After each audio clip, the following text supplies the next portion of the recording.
जब सुने के होई भोजपुरी गाना बस बजे के चाही गाना।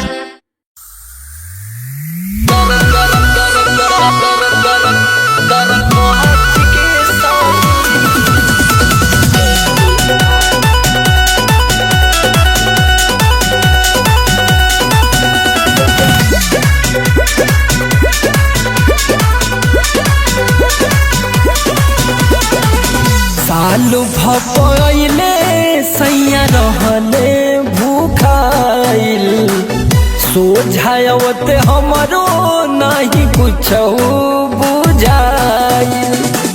सालू भपैले सैया रहले भूखाइल सोझावते हमरो नहीं कुछ बुझाइल।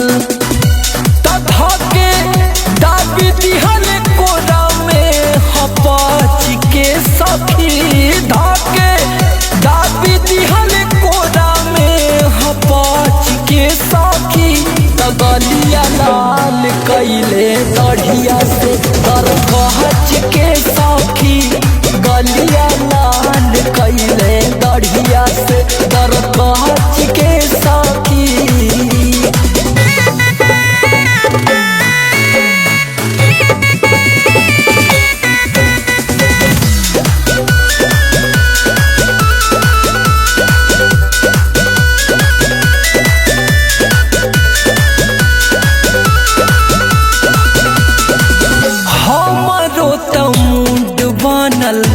रहे वो घरी से जिया पसंगे बर दास के तना करी दास के तना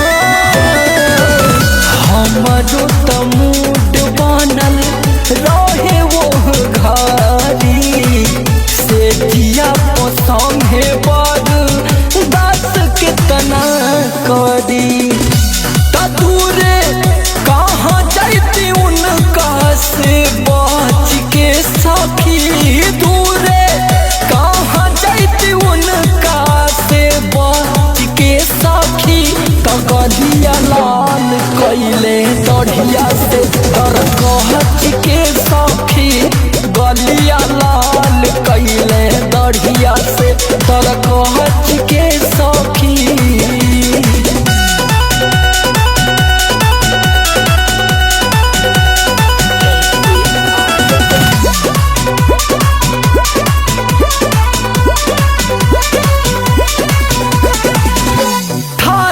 बलम से केहूँ कतना बचाई एक जरी घर आगी लगिए नु जाई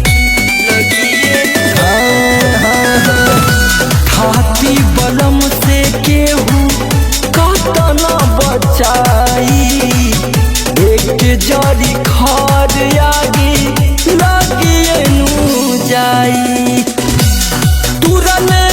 सामर पलंगिया हूँ मच के सखी तुरले हरिंदर पलंगिया हूँ मच के सखी गलिया लाल कैले दढ़िया से तर कहच के सखी गलिया लाल कैले दढ़िया से दर कह